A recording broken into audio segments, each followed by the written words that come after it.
What's up, everybody? Welcome to the 4040 Vision podcast. I'm your host, Khaled Abdallah, and today I am flying solo. Today's topic, as you can see on the screen if you're watching on YouTube or using the video option on Spotify, is non-quarterback Heisman winners in the NFL. So this was prompted by the fact that Travis Hunter, wide receiver and cornerback from Colorado, just got drafted second overall, and he, of course, won the Heisman Trophy in his final season in college. And a lot of people were asking the question, is this guy going to succeed? Is he going to be a bust? One of the main reasons that I think Travis Hunter is going to succeed in the NFL after winning a Heisman Trophy is the fact that he is not a quarterback.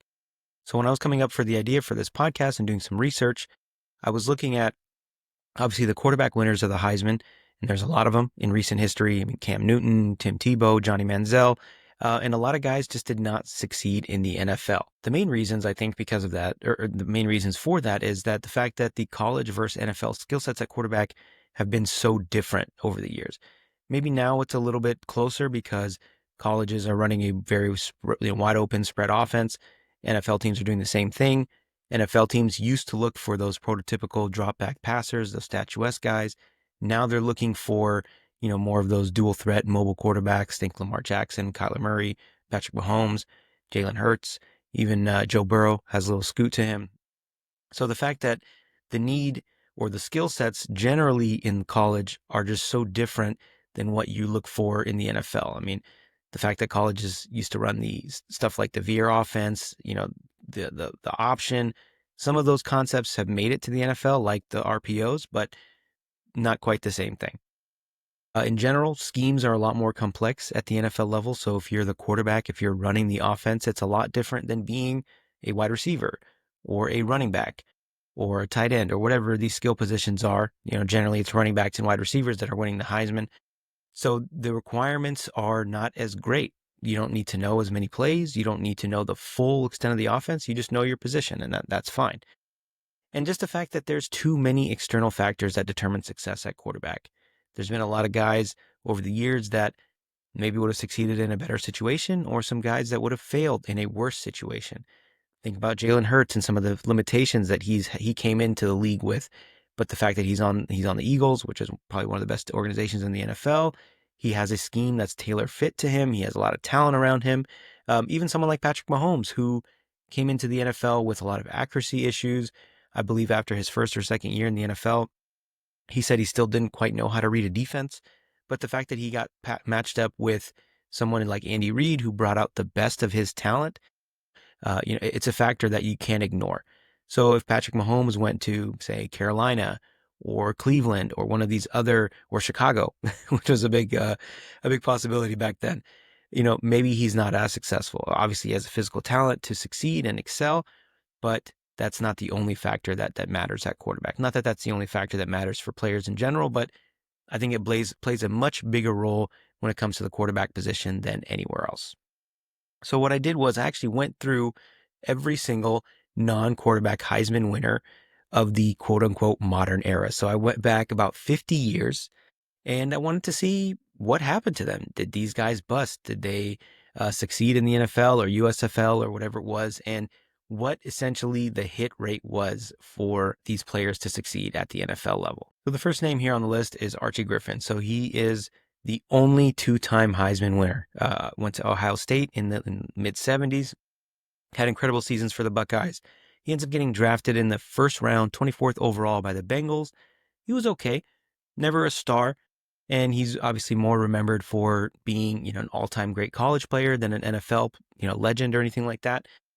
I think we can put him in the bust category. It's not, he didn't completely bust out, but he only had about 3,000 yards over 7 NFL seasons. So kind of a workman-like, solid career, but nothing special. So I think we can confidently put him in the bust category. The next is Tony Dorsett. Went to Pitt, won the Heisman in 1976, running back. So there's going to be a lot of running backs. I think every single guy in the 80s and 70s is a running back. We don't get a receiver for a while. But Tony Dorsett is an all-time great NFL player. He's drafted in the first round, 1977. Second overall, he's a Hall of Famer. Rushed for almost 13,000 NFL yards. Won the Super Bowl. One of the smoothest runners in NFL history. He's a great guy to look back on and watch his highlights. He just has like a real smooth gait to him. He doesn't look especially explosive, but when he gets going and he's in the open field, he's really hard to tackle and just an obvious, not whatever the opposite of a bust is. Definitely a great pick and one in the win category for the Heisman. Next, we have Earl Campbell. So he won the Heisman in 1977. Another running back out of Texas. So I think there's a couple more from Texas on this list. He was also drafted in the first round, 1978, by the Oilers. He was an immediate NFL success, one of the most punishing power backs in NFL history. Just a total intimidating presence that used to dominate on the football field. You still see the number 34 Earl Campbell Oilers jersey, the throwbacks all over the place. One of the most iconic jerseys and players in NFL history. He won 3 straight rushing titles, finished with almost 10,000 yards, so about 9,400. The fact that he ran with such ferocity kind of shortened his career because he was the type of back that was looking for contact versus a guy that was trying to evade contact, kind of shortened his career. But, he was a multi-time Pro Bowl, multi-time All-Pro, very, very dominant. So another one in the win category for the Heisman. The next is Billy Sims out of Oklahoma. So he was actually the iconic number 20 for the Detroit Lions before Barry Sanders.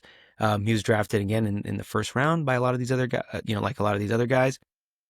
Had an explosive early start to his career. He had 5,100 yards in the first 4 seasons, but suffered a devastating knee injury that shortened his career. So he's kind of a mix of the two, I would say. I mean, definitely not a bust because he had those incredible start to his career, but if it wasn't for the injuries, like some of these other guys on the list, he would have been an all-time great. So, the fact that he was a Pro Bowler, I'm going to confidently put him in the win category for a successful Heisman winner at the NFL level.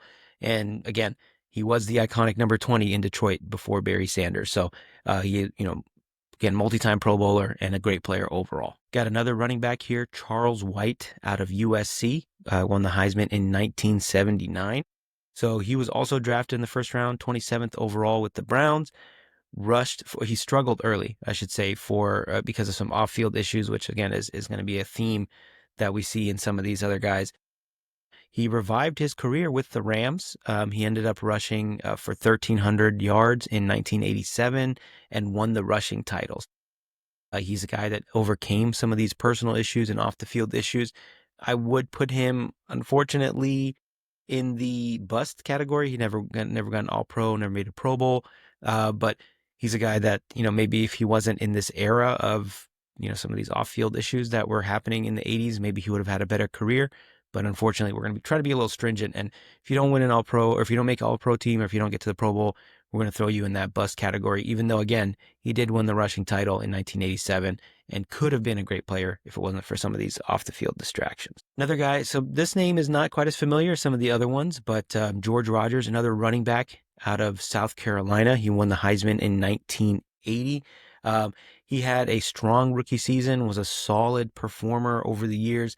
He never made an All-Pro team, but he did make the Pro Bowl twice, which puts him in I think the win category for us here. We are going again. If you got an All-Pro or you made a Pro Bowl, then we're considering you a success in the NFL. He rushed for almost 1,700 yards as a rookie. He ended his career with 7,000 yards. So again, not great, not 9,000 like Earl Campbell or 12,000 like Tony Dorsett, but he had a long NFL career, and we're going to put him in the win category versus the bust category. And this one's another no-brainer. This is a big name. Everybody knows him. One of the greatest running backs in NFL history, one of the greatest players in NFL history, possibly the greatest player in Raiders history, depends who you ask, but Marcus Allen, running back out of USC, won the Heisman in 1981. He is one of the few running backs with a Super Bowl MVP. His senior season, he rushed for, not his senior season, but yeah, drafted 10th overall by the Raiders in 1982. Hall of Famer, Super Bowl champ, multi-time Super Bowl champ, Super Bowl MVP, 12,243 rushing yards, 123 total touchdowns. So that's rushing and receiving. Just one of the best players in NFL history, and this is a no-brainer. win in the category. He was a multi-time All-Pro, 6-time Pro Bowler. Probably would have had a better career if it wasn't for Bo Jackson, stealing some of his carries, and Al Davis possibly sabotaging his career. I don't know who you ask. Depends who you ask, I should say. Marcus Allen, a clear winner for us here in the category. Next, Herschel Walker. This one is a little more controversial than I would have thought, but some of that was because of where he started his career. But Herschel Walker wins the Heisman in 1982 for Georgia, one of the best college players in history, one of the best running backs in college football history, and a guy that never made an all-pro team in the NFL, but he was a 2-time Pro Bowler. But the fact that he started his career in the USFL may have, tainted this a little bit, but he did have a stellar USFL career, which was a short-lived spring football league in the 80s. And definitely if he had been, drafted to the NFL directly, if he had chosen to play in the NFL versus skipping his senior season and going to play in the USFL, definitely would have had a much better NFL career. I'm still going to put him in the win category. He still had, I think 8,200 yards total, I believe, between the NFL and the USFL. The fact that he spent the start of his career somewhere else shouldn't ding him. I think we can just say that he was a great pro across USFL and the NFL. So definitely one in the win category. And again, also a 2-time Pro Bowler. Unfortunately, he is mostly known for being the player that got traded that led to the Cowboys dynasty in the 90s. He was the building block that Jimmy Johnson used to get, Michael Irvin and Troy Aikman and Emmitt Smith and all these guys. But he definitely deserves better recognition than that for his pro play. 1983, Mike Rozier, another running back out of Nebraska. So he is another guy that got his career, I want to say, derailed a little bit by the USFL, and the fact that he had some personal problems off the field. He, again, just like Herschel Walker, chose to chase some of the riches in the USFL versus going to the NFL. He also had a lot of off the field issues. I recently read a book about the USFL by Jeff Pearlman, and they talked about Mike Rozier. I believe he played for the Pittsburgh Maulers, was their name of the team. And he loved to party. So his kryptonite was not, injuries or anything else like that. He just had a boisterous off the field life, and that led to some of the struggles. So maybe if he goes to the NFL with a little more structure around him versus the USFL, which was kind of flying by the seat of their pants, he would have had a better professional career. He ends up rushing for 6,600 yards total across his pro career. In the NFL, 4,400 yards and 30 touchdowns, which is not terrible. But he didn't make an All-Pro, didn't make a Pro Bowl. So we'll put him kind of in the middle category, not quite a bust, not quite a win, but just for the fact, for the sake of our statistics, he was not a Heisman success story in the NFL. Bo Jackson. I'm sitting here wearing my Bo Jackson White Sox jersey. He won the Heisman in 1985 for Auburn. He is a legend on the football field, on the baseball diamond, one of the great athletes of the modern era, possibly the greatest athlete in American history. Maybe some people give it to Jim Brown or Jim Thorpe, but this guy was like a legendary Paul Bunyan type figure. And the fact that he was able to succeed in the NFL and make one Pro Bowl, he made one Pro Bowl in his career, never made an All-Pro. His career was just cut short by a brutal hip injury, but I think he still deserves to be put in this win category. So he was drafted in the 7th round in 1986 because, he wanted to play baseball over football, but Al Davis, always the gambler, always the innovator, chose to draft him, and he ends up playing for the Los Angeles Raiders at the time. He had a 5.4 yards per carry average, which is somewhere in, the top 5, whatever, in NFL history. So a very short-lived career, but a very memorable career. And I would definitely put him in the win category. People talk about him potentially being a Hall of Famer in 2 sports if it wasn't for the injury. Maybe that's a bit hyperbolic, but definitely in the win category. And he just makes it barely because he made the Pro Bowl one time. Next, another Raider. Mr. Raider, some people call him, and that's Tim Brown. So this is our first wide receiver in a while, but he won the Heisman in 1987 with the Notre Dame Fighting Irish, and he had a incredibly long and productive career with the Raiders. He did his final season with the Buccaneers. We don't need to talk about that, but he had over 14,000 yards. And I think if it wasn't for Jerry Rice, he would be recognized as the, GOAT receiver when it comes to longevity and production, because he had such a long career. He was drafted first overall in 1988, and I believe he retired in 2004. So a long and storied career, and a guy who unfortunately didn't have that much team success, which might have held him back from some of these GOAT conversations, but an incredible player, an incredible legend. He's another guy next to Marcus Allen, who some people consider as the greatest Raiders player. But such the team's been around for so long, it's hard to pick just one guy as the greatest Raiders player. So definitely a win. He was a multi-time All-Pro, a 9-time Pro Bowler, caught 1,094 passes for nearly 15,000 yards and 100 touchdowns. So if Travis Hunter gets anywhere close to these numbers, that I think definitely a win for him and the Jacksonville Jaguars. Barry Sanders. I don't even know if I need to talk about Barry Sanders. Just an incredible player, one of the greatest running backs in NFL history. Some say the greatest running back in NFL history. His career was cut short by the incompetence of the Detroit Lions, and he retired early. I believe he only played 9 seasons, but he was drafted in the first round, 3rd overall in 1989. Rushed for 15,269 yards and 99 touchdowns in just 10 seasons. So, quick math, that is 9 touchdowns and 1,500 yards on average in his 10 seasons with the Detroit Lions. And just a guy who probably would have been the NFL's all-time leading rusher if he had hung around for a few more years, but he decided to walk away early from the game. But, an easy win category here. Obviously, he plays a different position than Travis Hunter, but just like another guy who won the Heisman and had incredible GOAT level success in the NFL. And he's always compared to Emmitt Smith because they were the dueling running backs at the time. And people would always talk about, if Emmitt played in Dallas, he would have, broken Walter Payton's record in 8 seasons or whatever it was, which is, not fair to Emmitt Smith for his consistency and his excellence. But it's fair. It's fair to make those comparisons because you talk about how much Barry Sanders struggled behind a poor Detroit offensive line and just a bad Detroit team that could never quite figure it out. Now, this player I think is going to be a little bit controversial. Desmond Howard won the Heisman for Michigan in 1991. He has the iconic pose, which he's doing here in the picture, which is actually not the right Heisman pose. As you can see with the statue behind it, it's a little bit different, but for whatever reason, this became the pose that players do when they score touchdowns in college and they're in the Heisman race. So credit to him for that.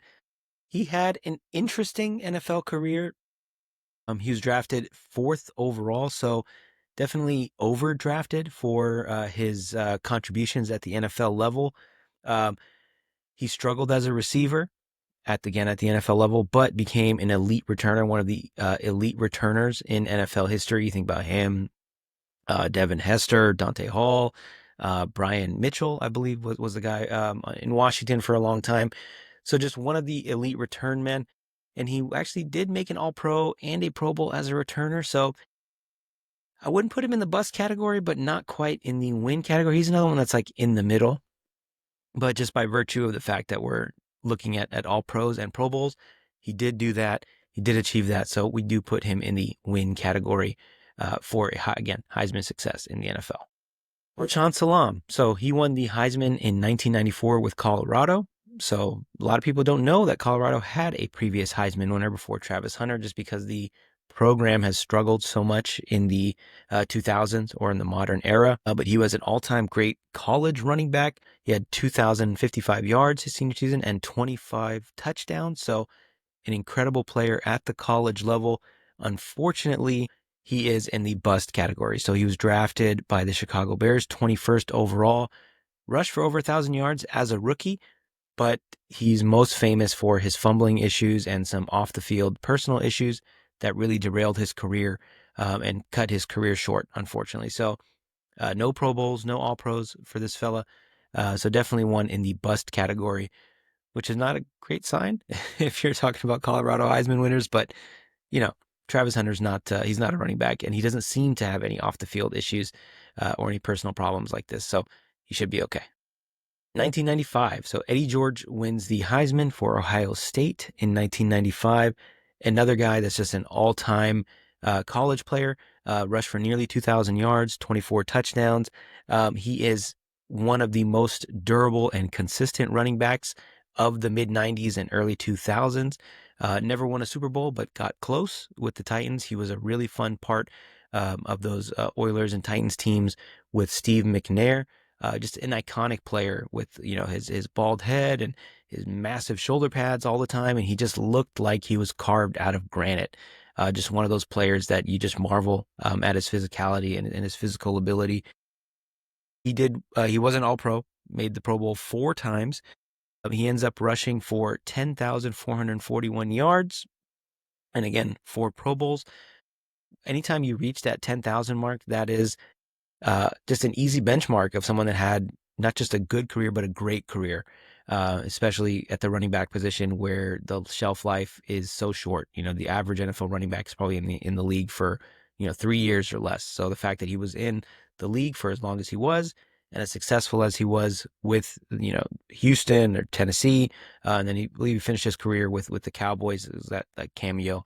But he is, of course, most known for being on those Titans teams, and the Titans team that fell very short, literally a yard short of winning the Super Bowl in 1999. So definitely a win category for the Heisman. Charles Woodson won the Heisman in 1997 for Michigan as a rare two-way player. So this is someone that Travis Hunter can model his game after and look at as an example. I mean, obviously he has Deion Sanders, one of the great two-way players in NFL history, in his corner, and someone that he can look up to as a mentor. But Charles Woodson was a Heisman winner and Deion was not. So he can look at Charles Woodson's career as someone who focused primarily on the defensive side of the ball. He did make some cameo appearances here and there on offense, but just the fact that he won the Heisman primarily as a defensive player is a testament to his talent. And of course, he is one of the greatest players in Michigan history, one of the greatest players in Raiders history. It's already, I think, 3 Raiders so far. So you could tell Al Davis had a real thing for Heisman winners, and he probably would have traded up to draft Travis Hunter if he had the chance to this year, if he was still around. May he rest in peace. But he was drafted 4th overall by the Raiders, 65 career interceptions, Defensive Player of the Year in 2009, wins the Super Bowl with the Packers, was a key part of that team that helped save Aaron Rodgers' legacy as a quarterback. So easy win. Mark it as a double, triple win because he's multi-time All-Pro, almost 10-time Pro Bowler, just one of the great players. And he played for a long time, played, I think, till he was 38. So just an incredible player. And he also beat out Peyton Manning for the Heisman. So, and Randy Moss, if I'm not mistaken, and Ryan Leaf, but we don't need to talk about Ryan Leaf. But he beat out 2 also, fellow all-time great Hall of Fame level type players for the Heisman. So credit to Charles Woodson for doing that. Next, Ricky Williams. So he is another Texas running back. Just look at this guy in the picture. He was another guy that was carved out of marble, granite, whatever you want to call it. The Saints gave up their entire draft just to pick him early in the 1998 draft. He rushed for 2,100 yards and 27 touchdowns his senior season or his final season at Texas. Gets drafted 5th overall again by the Saints. He rushed for 10,009 yards, and he also had an 1,800-yard season in 2002. He's a guy that is probably unfairly remembered, mostly for loving to smoke weed and getting suspended. He goes to play in the CFL, probably for the Toronto Argonauts. I remember very vividly the A on the side of his helmet and how it just looked cool. I really liked their uniforms, but it's just unfortunate that, if he did come up in a era where the NFL did not care about marijuana as an illicit drug or a drug that was worthy of suspension, he probably would have had a much better career. But he was one of the, more fun running backs to root for, just an absolute workhorse, succeeded with the Saints. had a good career, I believe, with the Dolphins, and then had a late career resurgence with the Baltimore Ravens, where he just looked so cool in that all black, and he always had the visor, and just one of the coolest players of the early mid 2000s. So he did not make an All Pro, but he did make a Pro Bowl, and again, 10,000 yards. It's nothing to sneeze at. So definitely put him in the win category, even though he probably could have had a Hall of Fame level career if it wasn't for the marijuana, or at least getting suspended for marijuana, I should say, because obviously the weed didn't stop him from succeeding at the NFL level. All right, 1999, Ron Dane wins the Heisman for Wisconsin. So this was actually a controversial Heisman choice. A lot of people thought that Michael Vick should have won the award in 1999, but he was a freshman at the time, and I guess the college football writers didn't want to reward a freshman because they thought, if he's that good, he'll do it again next year, and he'll, win the Heisman when he's a sophomore, junior, whatever it is. So Ron Dane is our first bust in quite a while. He never really adapted to the NFL. I think he was just too big and not fast enough, not explosive enough. He's kind of a tweener, not big enough to be a real power back and not fast enough to be explosive at the NFL level. Gets drafted 11th overall, only has 3,700 rushing yards in his NFL career. So definitely a bust, and not because of injury or anything like that. I think, but people say he was an undeserved Heisman, so maybe we shouldn't even be talking about him on the list. It was kind of a, not quite a lifetime achievement award, but kind of a pity award or whatever, because people didn't want to give it to Vic. So anyway, but definitely a bust. Reggie Bush. Technically, I think he had to give his Heisman back, but you can see there was quite a gap between 1999 and '05, where it was just a string of quarterbacks winning the award. Reggie Bush wins the Heisman in 2005. He is one of the greatest college football players of all time.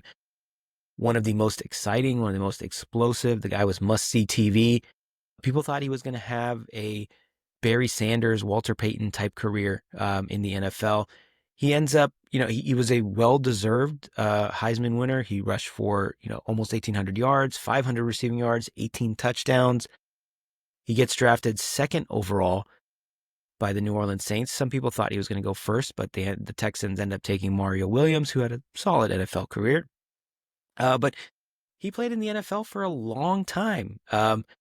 So it's not quite fair to put him in the bust category because he didn't win he didn't get named to any All-Pro teams, was never a Pro Bowler, but he was a solid player.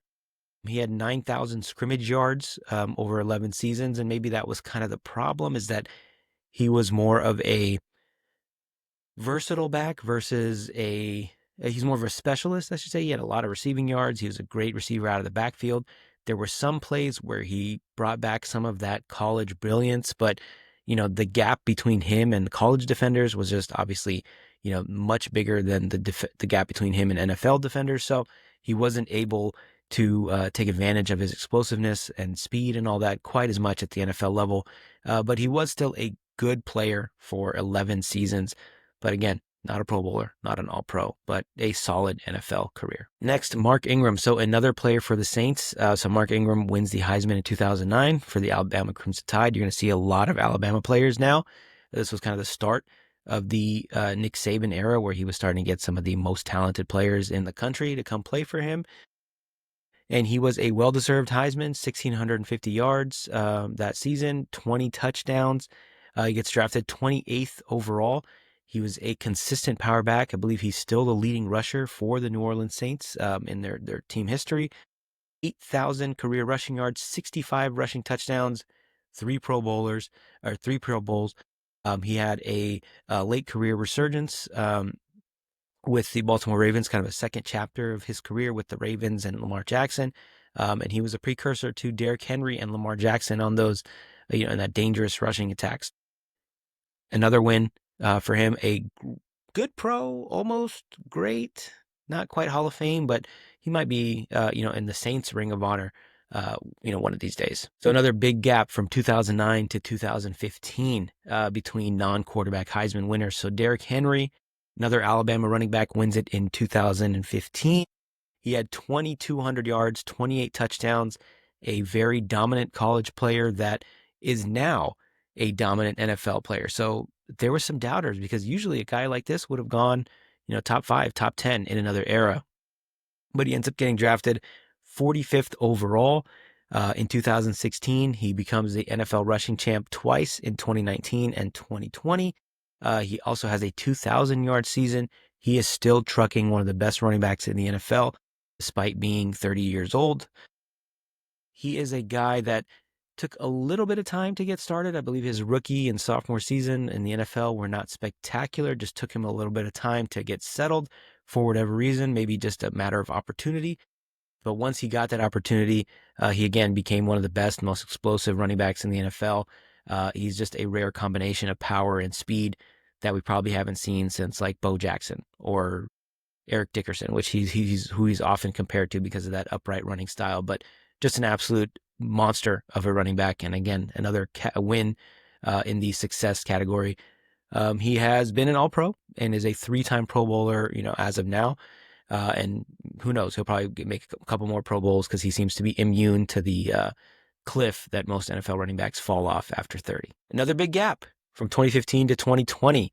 Devontae Smith, a wide receiver out of Alabama, who is probably the least Heisman-looking Heisman in a long time. The guy looks like he weighs, $150, $160 soaking wet, but he has transformed into, or he's become one of the better receivers in the NFL. He's not quite a wide receiver 1, but he's had the benefit of playing with A.J. Brown, who is a clear number 1 wide receiver, but he has had a very good NFL career. Even looking back at his college career, he had 117 catches, 1,800 yards, and 23 touchdowns in that last season with the Crimson Tide. He has been named to the Pro Bowl once so far, but again, his career just started a few years ago. Posted back-to-back 1,000-yard seasons, and he is, helped Philly reach a Super Bowl a few years back, and then, of course, helped them win the Super Bowl last season. So a big-time player, and obviously a well-deserved Heisman winner. And maybe this is a blueprint for Travis Hunter if he's going to play mostly wide receiver. They do have similar body types. Travis Hunter is not the most physically dominant guy, but he has incredible hands. He's a very fast twitch athlete. He does have a similar build to Devontae Smith, so maybe this is a good blueprint for him to follow, of course. But he will be playing on defense as well, if you believe everything that's coming out of Jacksonville. And of course, Travis Hunter, our most recent winner of the Heisman Trophy as a non-quarterback. So there was another big gap there from 2020 to 2024 with some guys in there like Kyler Murray and Baker Mayfield and some of the other dudes that won the Heisman at quarterback. Maybe I'll do a separate quarterback pod, but the jury's out. I personally am very excited to see what this guy can do. I think it'll take his rookie year for them to really sort out what side of the ball he's going to focus on.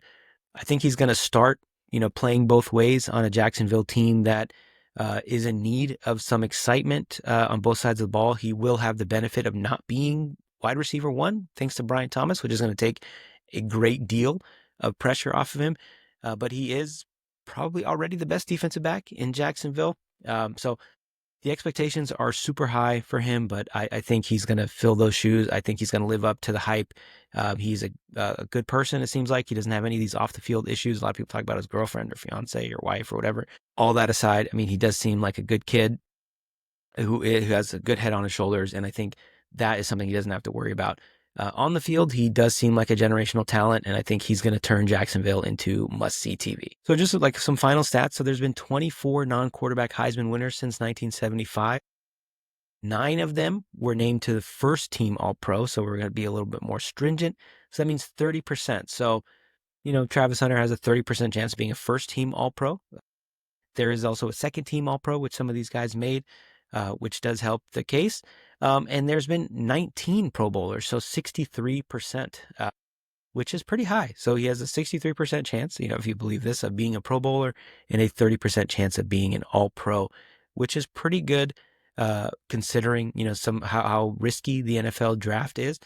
But overall, I do think he's going to be a success in the NFL. Even if he doesn't make an All-Pro team or a Pro Bowl, doesn't mean he's going to be a bad player. Like Reggie Bush was a good example of somebody that's never made an All-Pro or Pro Bowl, but he still had an 11-year career playing at a high level for some playoff teams. I believe I believe Reggie Bush was also a Super Bowl champion with the Saints. So he was part of those team, a big part of that team that won the Super Bowl. So a lot of expectations for Travis Hunter, but I do think he is the right person. He has the right physical tools and the right mental tools and mental capabilities and the right head on his shoulders to succeed. We hope you guys, again, enjoyed this. Make sure to leave your feedback. Let me know what you think. Where do you think Travis Hunter is going to focus? Where do you think he's going to excel? Do you think he's going to be a bust, and why? Don't just say he's going to be a bust. Tell us why you think he's going to be a bust. Make sure to hit that follow, subscribe button wherever you're watching or listening to this podcast. And thanks, everybody. Peace.